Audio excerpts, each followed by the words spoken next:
करेंगे Uttar Pradesh state medical faculty की, जिसकी आप सभी लोग जानते हैं विशेष ऑफलाइन काउंसलिंग होगी। उसके लिए रजिस्ट्रेशन चल रहा है। आज लास्ट डेट है रजिस्ट्रेशन करने का, क्योंकि जितने लोग आज 23 तारीख 5 बजे तक रजिस्ट्रेशन कर देंगे वही लोग इस विशेष ऑफलाइन काउंसलिंग में पार्टिसिपेट कर पाएंगे। इसका फॉर्म बहुत पहले भरा गया था और उस फॉर्म के भरने के बाद पहली, दूसरी और तीसरी 3 काउंसलिंग हो गई थी। उसके बाद ये विशेष ऑफलाइन जो है काउंसलिंग कराई जा रही है करीब 1719 सीटों के लिए। तो यहाँ पर जो रिक्त रह गई थी उनके लिए काउंसलिंग होनी है। अब इसमें सभी को प्रॉब्लम एक डीडी को लेकर आ रही है, डीडी से जुड़ी समस्याओं को लेकर आ रही है। तो आइए हम उस पर बात करेंगे और आपको ऑथेंटिक जो है इन्फॉर्मेशन देंगे कि 5000 का डीडी जो आप बनवाएंगे, फिर अगर आपको सीट अलॉट नहीं होती तो डीडी वापस होगा, फिर आप उसे कैसे बैंक से कैश कर पाएंगे, क्या कोई चार्जेस कटेंगे या जो बैंक डीडी बनाने में जो चार्जेस लेगी उसके पर बात करेंगे, किस बैंक से बनवाएं और क्या क्या उसमें डिटेल्स होती है, और आपका जो प्रिंट आउट निकला है रजिस्ट्रेशन का उस प्रिंट आउट में आपको क्या क्या डिटेल्स भरनी है। देखिए यहाँ पर इस तरीके का आपको एक प्रिंट आउट निकलता होगा जिसमें ये डिटेल्स दी गई है, और इस तरीके का जो आपको फॉर्मेट मिलता है जब आप रजिस्ट्रेशन करने के बाद प्रिंट आउट निकालते हैं। तो यहाँ पर आपको कुछ विवरण भरने होंगे। आप देख सकते हैं इस विवरण में जारीकर्ता बैंक का नाम भरना होगा और किस डेट को आपने बनवाया वो भरना है, डिमांड ड्राफ्ट संख्या भरनी होगी, और यहाँ पर मोबाइल नंबर अपना भरना और अपने हस्ताक्षर करने हैं यहाँ पर, और इस राशि का यहाँ पर बनाना है और इस नाम से बनना है। इस नाम के पक्ष में लखनऊ में दे होना चाहिए, ये चीज़ वहाँ बैंक के परफॉर्मा में भरनी है। अब बात करते हैं इसकी कि जब आप बैंक जाएंगे तो आपको क्या मिलेगा। देखिए बैंक आप जब जाते हैं तो आपको कुछ इस तरीके का परफॉर्मा मिलेगा जिसे आपको भरना होगा।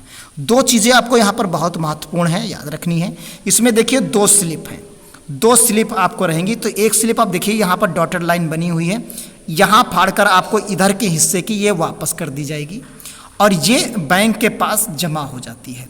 तो यहाँ पर आप देखिए कि 2 स्लिप यहाँ पर आपको मिलेंगी, एक फर्स्ट स्लिप ये है और सेकंड स्लिप ये है। तो यहाँ पर ये डीडी आप दोनों भर कर देंगे। जब डीडी बन जाएगी तो ये डीडी जब पैसा जमा करेंगे तो ये आपको वापस कर देगा मोहर लगाकर बैंक में, और ये आप वहाँ जमा हो जाएगी। अब देखिए यहाँ पर समझना ये है कि इस वाली पर्ची को, जो ये पर्ची आपके पास है, इसे बहुत संभाल कर रखना है, क्योंकि इस पर्ची की ज़रूरत आपको पड़ेगी जब आप डीडी को कैश कराएंगे, अगर वो वहाँ से वापस हो जाती है। अगर डीडी आपकी वहाँ पर सीट अलॉट नहीं होती और 5000 रुपये की डीडी आपकी वापस हो जाएगी, तो आपको बैंक को डीडी ले जानी होगी और ये पर्टिकुलर जो है स्लिप ले जानी होगी। दोनों ले जाएंगे तब डीडी जितने की बनी होगी उतने रुपये आपके वापस कर देगा बैंक, और उसी बैंक में जाना होगा जिस बैंक से आपने बनवाया होगा। बैंक कोई भी हो, नेशनलाइज बैंक हो, आप बनवा सकते हैं। आइए देखते हैं कि उस पर कितने चार्जेस लगेंगे। देखिए कुछ परफॉर्मा यहाँ पर लिए, थोड़े से चार्जेस इधर से उधर हो सकते हैं, वो बैंक पर न्यू अगर आ गया होगा तो वहाँ पर चेंजेस हो सकते हैं, लेकिन अप्रॉक्सीमेटली लगभग थोड़ा सा इधर उधर डिफरेंस हो सकता है। 25 की जगह 35 हो सकता है, 50 हो सकता है, इससे ज़्यादा चार्जेस नहीं आएगा। तो यहाँ देखिए SBI में आप अगर बनवाते हैं तो कुछ इस तरीके का अमाउंट आपको पे करना पड़ेगा, यानी 5000 रुपये तो वो देंगे ही, और प्लस आप चार्ज देंगे 25 रुपये या 35 रुपये भी हो सकता है, और ब्रांच टू ब्रांच वेरी हो सकता है या बैंक टू बैंक वेरी हो सकता है। तो ये चीज़ें आप बैंक जाएंगे तो ये क्लियर बताएगा। 25 से 35 हो सकता है, 40-45 रुपये भी हो सकता है, 50 रुपये तक भी हो सकता है। तो ये चीज़ें आप देखेंगे। यहाँ 5000 से 10,000 के बीच में बनाएंगे तो यहाँ ये रेट है। SBI में, HDFC में, ICICI PNB में 25 रुपये है, 35 रुपये, कैनरा में 30 रुपये। सबसे सस्ता अगर किसी ब्रांच में पड़ेगा तो वो SBI की ही ब्रांच में पड़ेगा। SBI की जो ब्रांचेस होती हैं इसमें सबसे मिनिमम चार्जेस होते हैं। अगर उस शहर के मेन ब्रांच में आप जाएंगे तो चार्जेस बहुत कम होंगे, आप वहाँ आसानी से बनवा लीजिए और वहाँ से और वहीं पर आप जाके अगर नहीं सीट अलॉट होती है तो आप डीडी लेकर जाएंगे तो वहीं कैंसिल हो जाएगी और आपको पूरा 5000 रुपये वापस मिल जाएगा, क्योंकि चार्जेस जो बनने में होंगे वो पहले आप दे चुके होंगे।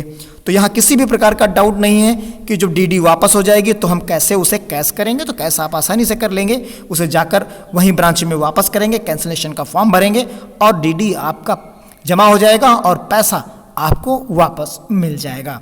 तो ये हो गया, डाउट होगा तो ये क्लियर होगा किस बैंक से बनाएं। तो जहां तक संभव हो SBI से प्रेफर करें, या कोई भी नेशनलाइज बैंक हो, चाहे इंडियन बैंक हो, आपका बैंक ऑफ बड़ौदा हो, इस तरीके की जो बैंकें हैं उनसे आप आसानी से बनवा सकते हैं।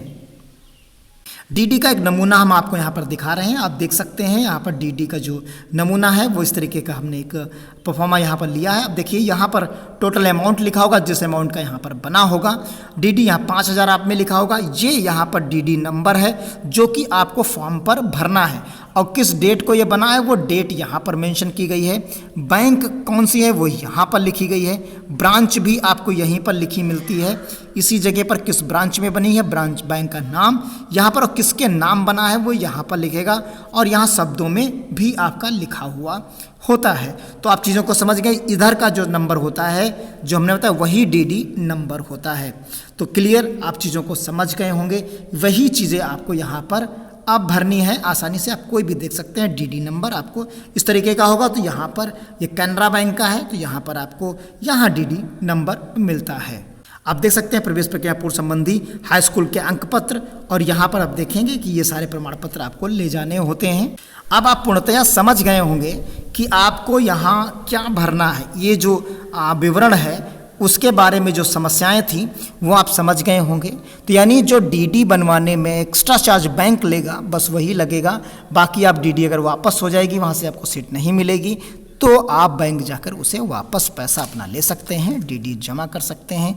ये सेफ होता है, इसमें किसी भी प्रकार का कन्फ्यूज़न नहीं होता। तो यानी आपको जारीकर्ता बैंक नाम कहाँ लिखा है वो पता चल गया होगा, जारी होने की तिथि कहाँ लिखी है DD में वो पता चल गया होगा, डिमांड ड्राफ्ट संख्या कहाँ लिखी होती है ये भी आपको पता चल गया होगा, मोबाइल नंबर और किसके फेवर में बनी है ये चीज़ आप आसानी से भर के, और ये पेज लेकर आपको जाना होगा, सारे डॉक्यूमेंट्स लेकर जाने होंगे।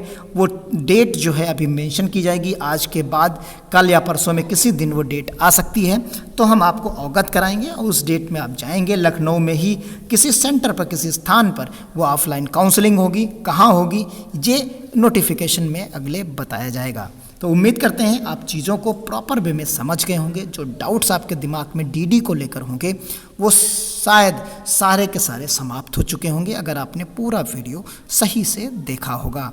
तो मिलते हैं अगली अपडेट के साथ, तब तक के लिए धन्यवाद। चैनल को सब्सक्राइब करना बिल्कुल ना भूलें, और अपने दोस्तों को भी बताना ना भूलें अगर ये वीडियो आपको और जानकारी आपको सटीक लगी है तो। धन्यवाद। जय हिंद, जय भारत। मिलते हैं किसी इन्फॉर्मेटिव वीडियोज़ में अगले, या आपके जो सवाल होंगे उन सवालों के साथ अगले वीडियो में।